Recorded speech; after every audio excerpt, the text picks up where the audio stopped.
Bienvenido a un nuevo programa de Sociedad Gabriela, un programa que tiene como objetivo mostrarle a usted el funcionamiento de nuestra escuela Gabriela Mistral y todas las personas que trabajan en ella.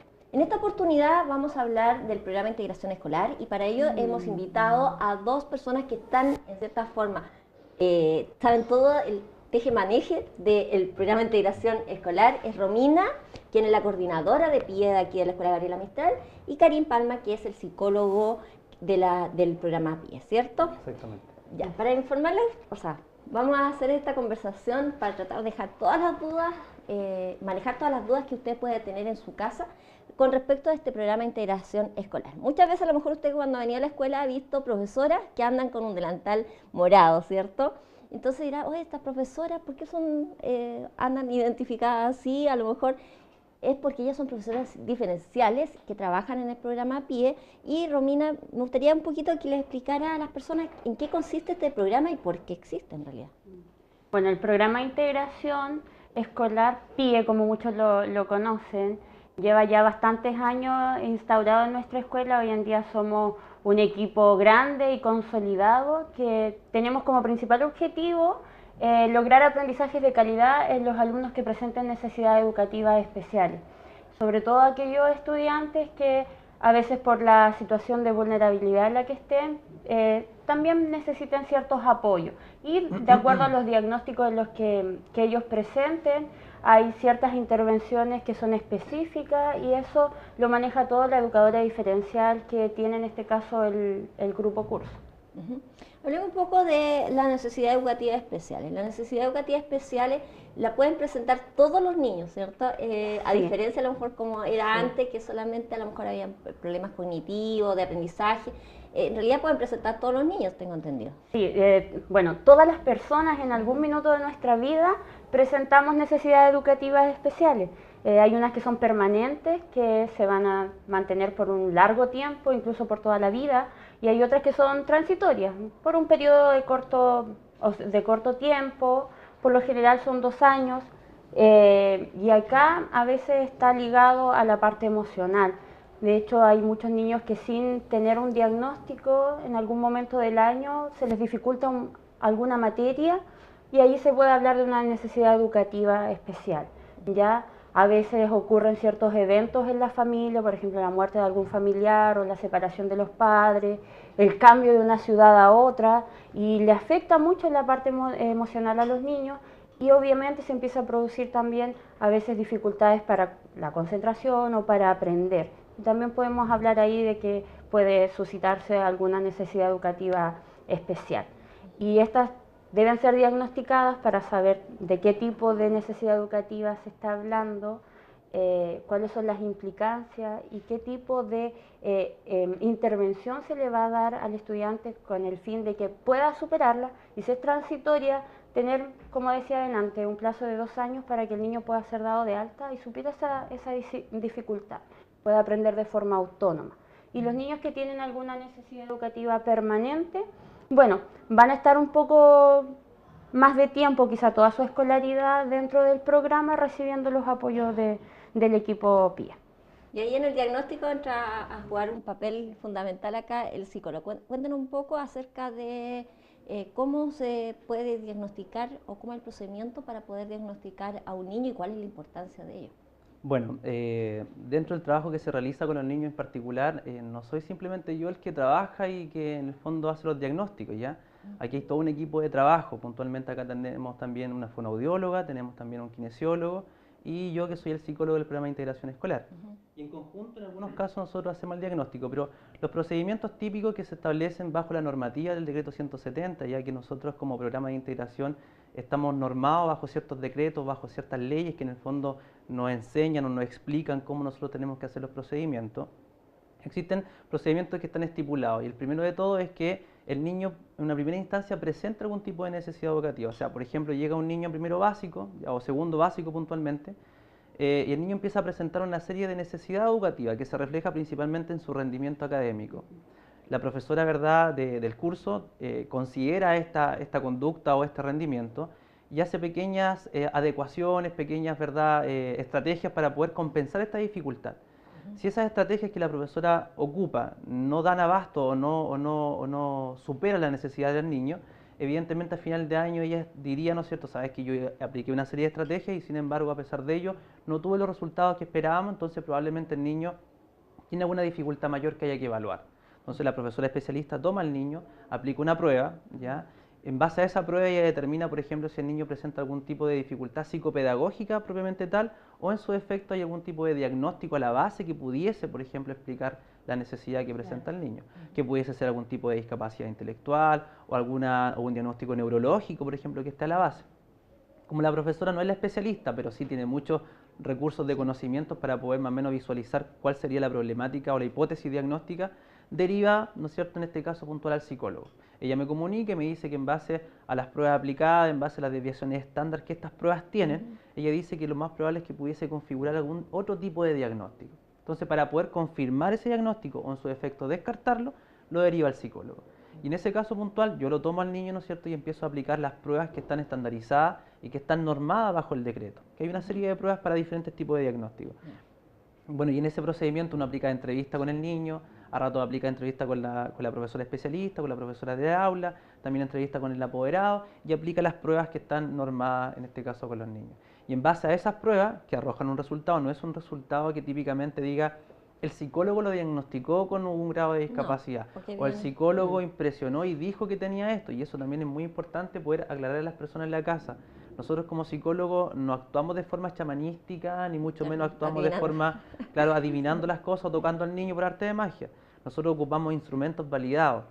Así como cuando una persona, por ejemplo, va al doctor y dice que tiene un dolor de estómago, por ejemplo, ¿sí? o quizás, ¿no es cierto?, tiene ciertos síntomas, el doctor aplica una serie de instrumentos de evaluación o exámenes para poder finalmente determinar si eso es así o no.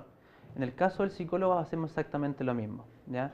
Y acá también es importante poder comentar de que las pruebas están normadas y están estandarizadas, no simplemente a nivel nacional, sino son pruebas estandarizadas a nivel internacional, ya pruebas validadas por la Organización Mundial de la Salud, y hay así una serie también de otros organismos que validan y patentan estas pruebas.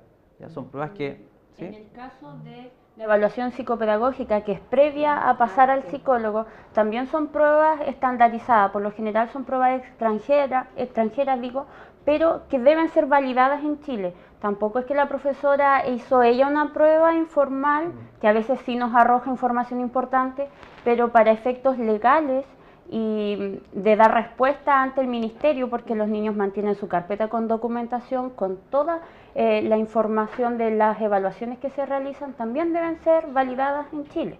¿Ya? Nosotros por lo general, que una de las pruebas a lo mejor un poco más completas que se utilizan, por lo menos en esta escuela, es el Evalúa, que está también validado en Chile, o sea, quiere decir que se aplicó a un grupo de estudiantes chilenos y las escalas se transformaron a los resultados que ellos arrojaron, porque obviamente los currículums en Chile y en otro país son distintos, entonces había que hacer ahí ese acople.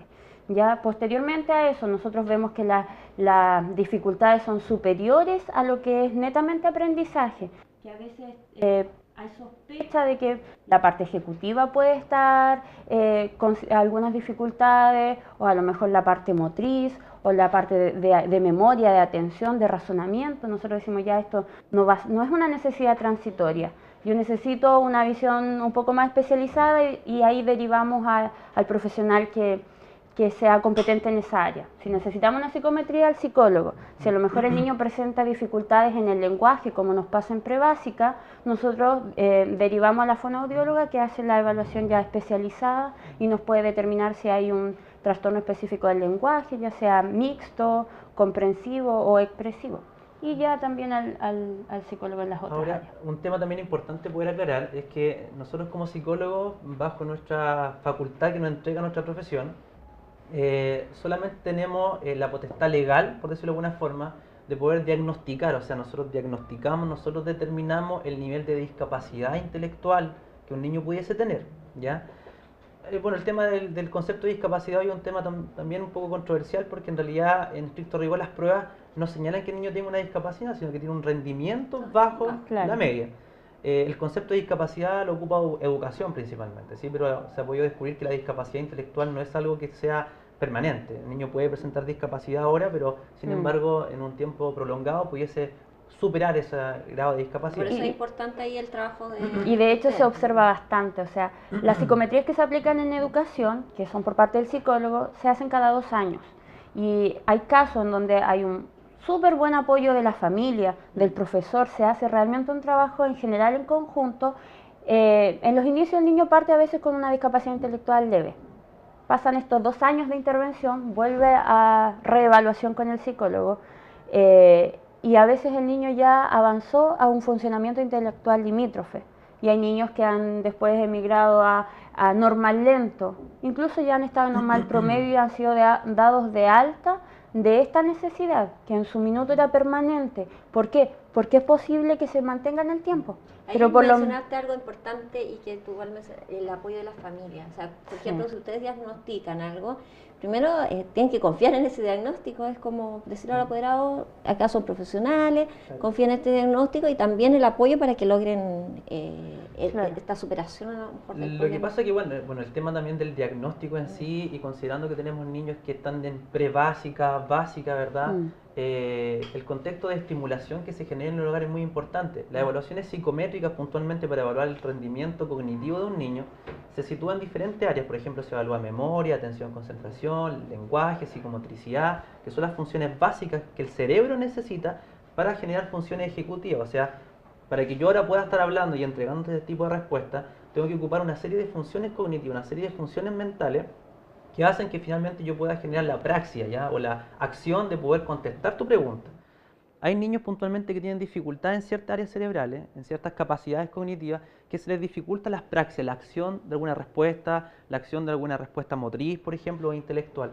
Entonces, en la casa es muy importante el apoyo que ellos nos pueden entregar, porque si tenemos un niño deprivado socialmente y culturalmente, tenemos papás, por ejemplo, que trabajan desde las 8:30 de la mañana hasta las 9 de la noche, y cuando llegan a la casa el niño prácticamente ya está durmiendo, o nos generamos instancias de conversación, de reflexión familiar, o los fines de semana no nos sentamos a la mesa a compartir con nuestros hijos, a preguntarle cómo están, qué es lo que opinan de ciertos temas, el niño no va a estimular esa área. Entonces, no, y es difícil también que los papás a lo mejor se den cuenta que el niño tiene un déficit en esa área. Claro, o sea, bueno, en estricto rigor, cuando se hace el diagnóstico, en realidad al papá se le entrega la retroalimentación de la evaluación realizada, ya sea por parte de la profesora especialista o por parte del profesional a cargo, ¿sí? Entonces la idea es que los papás siempre sepan más o menos cuáles son las áreas que estarían afectadas. Es un poquito difícil poder comprender porque son procesos neuropsicológicos que son bastante complejos de poder comprender, pero sin embargo cuando uno explica, ¿verdad?, bastante aterrizado en el lenguaje, evidentemente, los papás son capaces de comprender.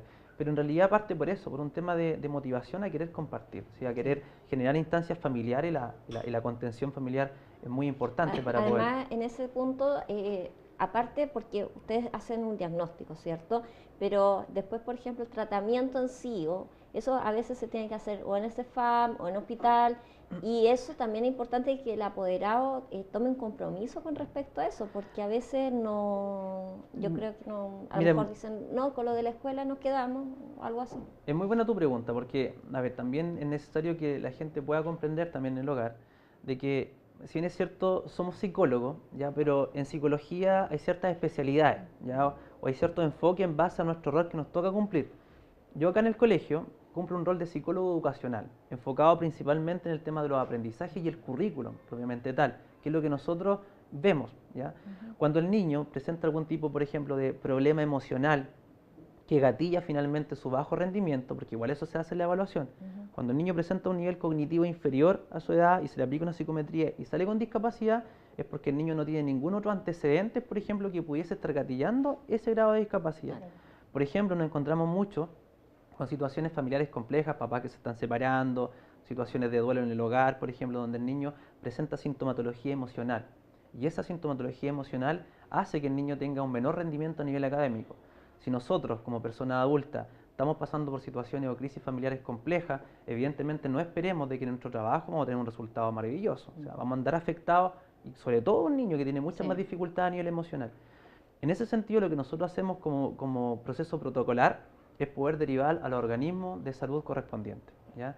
Y en ese sentido es importante que la gente pueda comprender de que nosotros entregamos una labor mucho más educacional, de aprendizaje, más que clínico. Lo clínico, por un tema ético y legal, tiene que ser generado en las instancias clínicas correspondientes. O sea, en este caso puntual, CESFAM, Hospital de Tomé, ¿sí? O algún CCR, por ejemplo. O en su defecto hay papás que optan por también un tratamiento particular.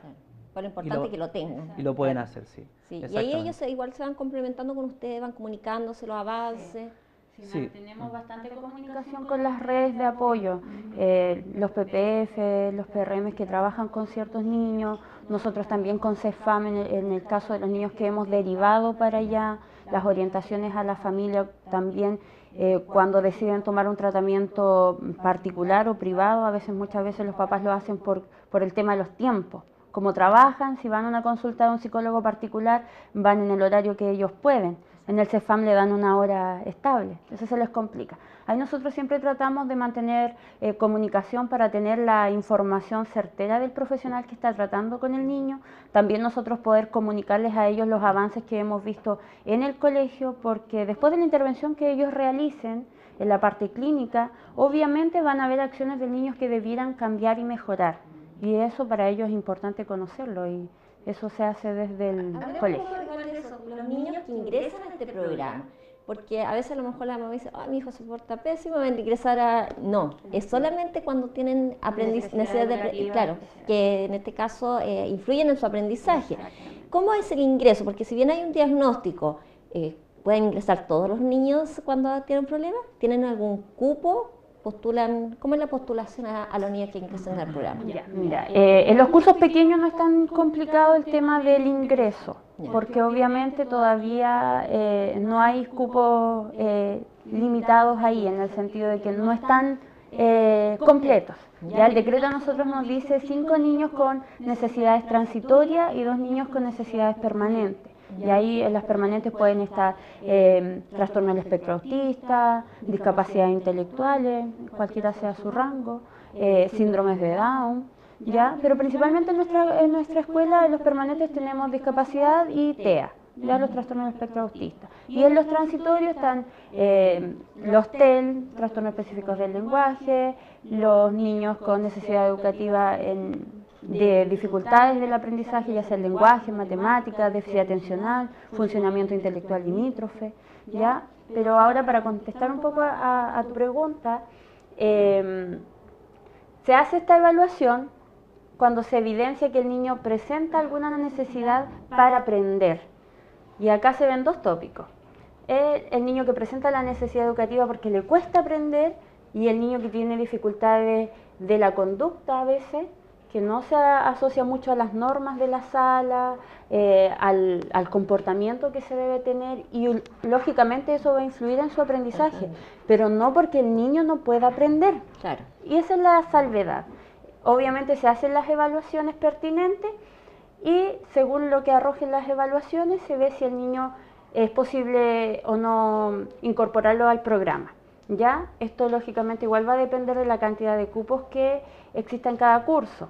Y como te mencionaba, los cursos pequeños, como todavía están recién iniciándose, los chiquititos en su desarrollo, sobre todo neurológico y cognitivo, no se presentan tantas necesidades o no están todavía diagnosticadas, ¿ya? Porque también ahí hay otro alcance que después lo voy a mencionar, ¿ya? Pero en los cursos más grandes ya han transcurrido varios años, han ido apareciendo ciertas necesidades y se han ido completando los cupos. La mayoría de nuestros cursos, de tercero a sexto, los cupos están completos, tanto en transitorios como en permanentes. Incluso hay cursos en los que hay 2 o 3 permanentes, ¿ya? Cuando el decreto nos dice 2. Pero cuando igual en se el fondo presentan esto nosotros es súper difícil para nosotros decir, ya estos 2 niños sí se quedan y este otro no porque no hay cupo. No, se atienden igual dentro del aula, ¿ya? Y los niños que presentan las necesidades educativas transitorias, ya que son los DEA, que principalmente los papitos de la casa van a escuchar y van a decir, sí, DEA, ese lo conozco, ese es el que tiene mi hijo, ¿ya? Son 2 años, 3 a veces los niños presentan la necesidad y van de alta, ¿ya? Y ahí se produce un cupo y si hay otro niño que lo necesita, puede ingresar directamente, digamos, al programa. Pero dentro del aula se va trabajando con todos los niños que presenten alguna dificultad. Porque como te decía antes, a veces hay cosas que influyen temporalmente, 3 meses, 4 meses en el rendimiento de cierto niño, que los colegas lo logran evidenciar, porque un profesor en la sala se da cuenta cuando un niño Pero ahí, por empieza a ejemplo, cambiar su si rendimiento. ahí sí hay un caso que, porque esto se postula de un año para otro, Sí. pero si hay un caso así de una necesidad educativa transitoria, que es especial por ese tiempo, por ejemplo por 3 meses, no sé, en junio el niño presenta esta dificultad, igual él puede ser atendido, ¿cierto? Se produce esta atención dentro del aula por parte de la profesora especialista, ¿ya? Porque como te mencionaba delante, el programa es para los niños que realmente van a requerir por bastante tiempo el apoyo, Claro. ¿ya? No así estos niños que se presentan de manera temporal o paulatina. Por eso es que era importante lo que mencionaba Karim. Esta evaluación es integral porque hay que llegar al punto de qué es lo que produce la necesidad educativa en el niño. ¿Es que él realmente presenta la dificultad para aprender o hay algo emocional? Y si es algo emocional hay que tratarlo desde esa área, ¿ya? Con la familia, derivarlo a lo mejor al CEFAM a un psicólogo clínico, pero desde esa área. Karim, ¿cuáles son los principales casos que ustedes pueden diagnosticar o que han diagnosticado aquí en la escuela? ¿De qué tipo de trastorno de aprendizaje o en este caso de dificultad de aprendizaje? Bueno, hay un tema importante, un concepto que hay que en el fondo manejar que tiene que ver un poco con la necesidad educativa especial versus el diagnóstico. Hay situaciones puntuales en que el decreto establece lo siguiente: para que un niño pueda ingresar al programa de integración escolar, tiene que tener 2 criterios fundamentales. Una necesidad educativa especial, o sea, un rendimiento inferior a su curso, ¿ya? Y un diagnóstico que explique esa necesidad. Claro. A veces ocurre, ¿no es cierto?, de que hay niños que presentan algún diagnóstico, llegan las mamás, por ejemplo, típicamente con un diagnóstico de un neurólogo externo, por ejemplo, al sistema, que dice que el niño tiene un déficit atencional con hiperactividad y que tiene que ser ingresado al decreto 170 o en este caso puntual al programa de integración escolar. Y en esos casos puntuales, ¿verdad?, el niño no ingresa al programa porque no presenta la necesidad educativa especial. O sea, no es que el niño tenga un diagnóstico para que pueda ingresar. Nosotros somos, y eso es importante que la gente pueda entender, nosotros somos un sistema educativo, no somos una clínica, ¿sí? Nosotros entregamos apoyo desde los aprendizajes, evaluamos cómo este diagnóstico influye en que el niño finalmente tenga un rendimiento inferior, pero no trabajamos directamente el diagnóstico. Para eso hay que trabajar clínicamente con el diagnóstico y ahí se deriva a los organismos clínicos correspondientes. Nosotros nos enfocamos más que nada en los aprendizajes. Y con respecto a tu pregunta en relación a qué es lo que típicamente evaluamos, nosotros como psicólogos hablamos típicamente los rangos cognitivos, ¿ya? La capacidad intelectual de un niño, el desempeño cognitivo de un niño. Pero también participamos en otros diagnósticos que también el decreto nos solicita, la participación, pero no así validar o no ese diagnóstico. Ahí lo valida un neurólogo, que son los casos, por ejemplo, de los déficits atencionales y la hiperactividad, que hoy en día están como el boom, Sí. que hay toda una controversia ahí, pero bueno. Nosotros entregamos como una pequeña aproximación refiriéndonos a la conducta y al contexto psicosocial del niño, ¿ya? Pero también, ¿no es cierto?, trabajamos también en los casos de los niños TEA, los trastornos espectro autista, lo que antiguamente se llamaba el Asperger o el autismo. También participamos en el proceso de evaluación. Hay un poco porque hay entregamos, ¿verdad?, el panorama clínico del niño, pero es el doctor finalmente que con todos esos antecedentes determina finalmente si el niño presenta o no aquel diagnóstico. Nosotros participamos como profesionales evaluadores ya dentro del proceso, pero no como profesionales que entregan un diagnóstico. Solamente nosotros, o sea, nos como enfocamos, que pesquisan la posibilidad de... Solamente, disculpa Romy, solamente en el caso, eso es importante, en el caso de la discapacidad intelectual, ¿ya?, o los rangos limítrofes, o la capacidad intelectual del niño, es el psicólogo. Es el psicólogo el que evalúa y el que diagnostica, ¿ya? Pero ahí el neurólogo lo que hace finalmente es poder ver si en el fondo hay quizá algún tema sensorial de por medio que estuviera afectando. Pero es el psicólogo el responsable de esa evaluación, ¿ya? No así el neurólogo. Pero en los casos de TEA, trastorno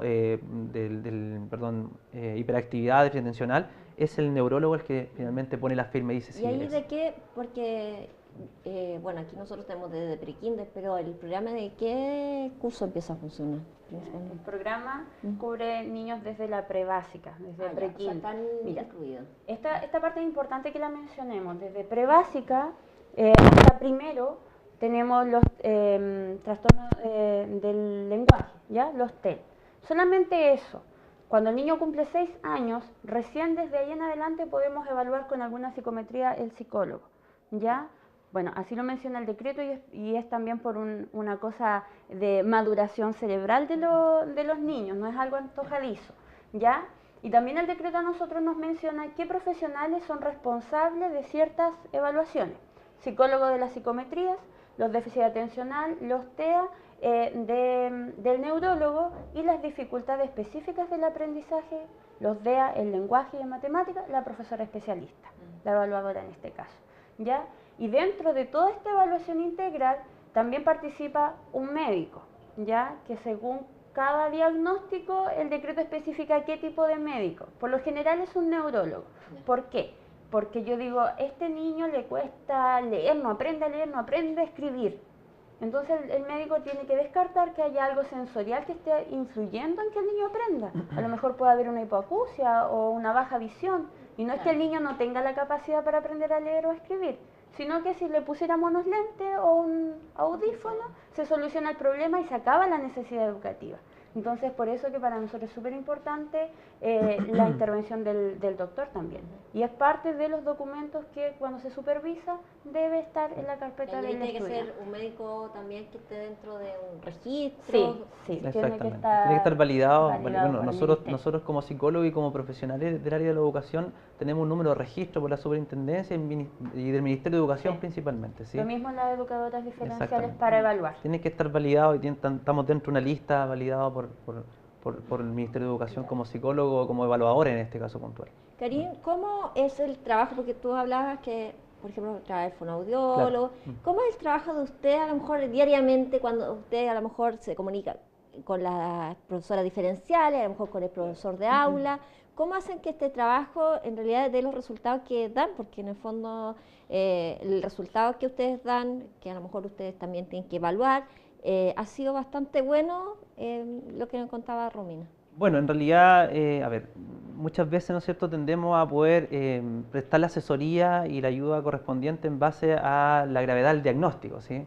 Hay situaciones puntuales donde niños tienen problemas conductuales, por ejemplo, y se manifiestan dentro del aula, donde nosotros hacemos planes de intervención.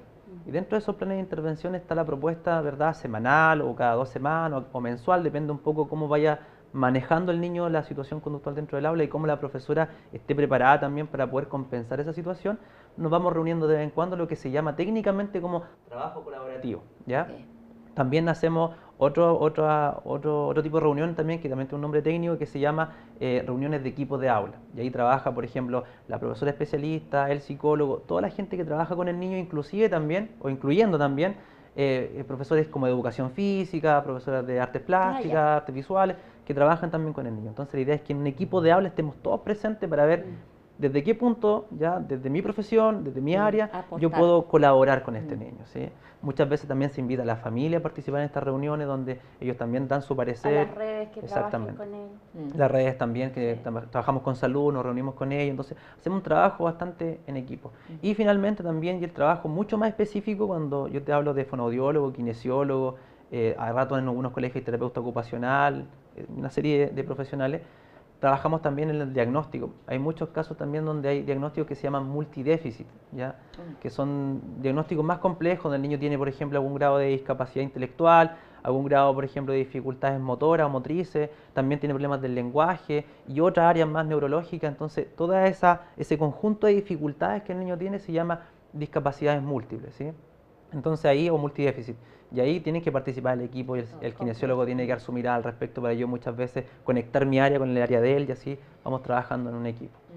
Ahora, bueno, el tiempo ya se nos hace corto, entonces me gustaría a lo mejor ahora al final, va a quedar como temas pendientes, porque por ejemplo ahora se incorporó el DUA aquí en la escuela, eso igual es importante porque les permite otro tipo de trabajo, ahora tienen que trabajar con todos los niños, no solamente con los que estaban dentro del decreto, entonces eso, bueno, por razones de tiempo van a quedar como pendientes, pero sí me gustaría que cada uno de ustedes a lo mejor entregara algún mensaje a los papás en la casa y también a quienes se quieren matricular en nuestra escuela, porque en el fondo tenemos todo para que algún niño que presente alguna necesidad educativa especial durante su proceso de enseñanza pueda ser atendido. Entonces me gustaría eso como para poder terminar. Yo primero, bueno, decirle a los papitos y a las mamás en la casa, a los apoderados, que nuestra escuela tiene un equipo pero grande, somos 19 personas en el equipo PIE para atender las diferentes dificultades que se presenten. Ya un equipo bastante comprometido. Hoy en día, como decías tú, nos va a quedar pendiente a lo mejor hablar un poco del DUA, de la coenseñanza, cómo se está dando en nuestra escuela para brindar apoyo no solamente a los estudiantes que estén dentro del proyecto, que presentan más dificultades, sino que también a otros niños que van surgiendo de pronto por tiempo breves. Ahora tenemos ya listo nuestro programa de reevaluación y de casos nuevos. La evaluadora tiene una profesora que está encargada netamente de las evaluaciones en nuestra escuela, que es la profesora Sonia, y ya comenzó a evaluar los casos nuevos que se empiezan a preparar para ser incorporados en plataforma el próximo año. Estamos ya también empezando lo que son las pesquisas de los chiquititos que puedan presentar TEL y dar la atención fonoaudiológica para el próximo año en prebásica. Eso es súper importante, porque en nuestra escuela no solamente se atiende la parte pedagógica de los estudiantes, sino que si presentan alguna necesidad en el habla, en la parte de comunicación, también se reciben ese tipo de apoyo. Tenemos 2 fonoaudiólogos en nuestro equipo, porque si no se da abasto con el PIE, entonces está la fonoaudióloga de SET, que también cubre el resto de las necesidades de nuestra escuela. Así que invitar a todos los papitos para que confíen en nosotros, mantengan sus niños en nuestra escuela. Si tienen cualquier duda, sugerencia hacia el trabajo que se pueda realizar, siéntanse abiertos a poder acercarse a nosotros, agendar una horita y podamos conversar. Karin. Bueno, yo creo que Romina ha dicho casi todo. Yo creo que este colegio en particular tiene la capacidad y la cobertura para poder brindar el apoyo técnico y profesional necesario en base a las necesidades de cada niño. Ahora yo creo que el mensaje que yo pudiese aportar también va en directa relación un poco con el compromiso, ¿ya? Nosotros no hacemos milagros, ¿sí? Nosotros somos profesionales que están comprometidos con el trabajo, pero el trabajo de la casa es muy, muy importante. El apoyo de la familia es muy necesario, ¿sí? Muchas veces tenemos contextos familiares que son complejos, como toda familia creo yo, pero sin embargo cuando tenemos la motivación y las ganas de querer participar en estos procesos, seguir las recomendaciones del equipo, porque a veces no funcionan, es fundamental. Pero con ese apoyo, como le digo, desde el punto de vista profesional como PIE y como es colegio y también ligado mucho con el tema de la familia, podemos llegar a buen puerto con nuestros niños. Y se ha podido ver, y hay familias que han tenido grandes resultados también, y por qué no para toda la comunidad educativa en general. Así que ese es el mensaje probablemente tal. La importancia de la familia entonces. Y bueno, se nos acabó el tiempo aquí en Sociedad Gabriela y quiero agradecerle enormemente porque yo creo que esto es uno de los temas que más importan en cuanto al conocimiento. A veces los papás en la casa han escuchado pero no están muy interiorizados y es importante entonces esta función que se hace aquí en la Escuela Gabriela Mistral. Entonces les agradezco, Karin, Romina. Muchas gracias a ustedes también por la invitación. Bueno, vamos a quedar con algunos temas pendientes, a lo mejor para la próxima temporada lo vamos a poder tocar. Y muchas gracias a ustedes por sintonizar aquí Canal 2 de Gevisión, Canal 2 de Pacífico Cable y acompañarnos en este programa de Sociedad Gabriela. La próxima semana estaremos con otros invitados mostrando un poco el funcionamiento de nuestra Escuela Gabriela Mistral.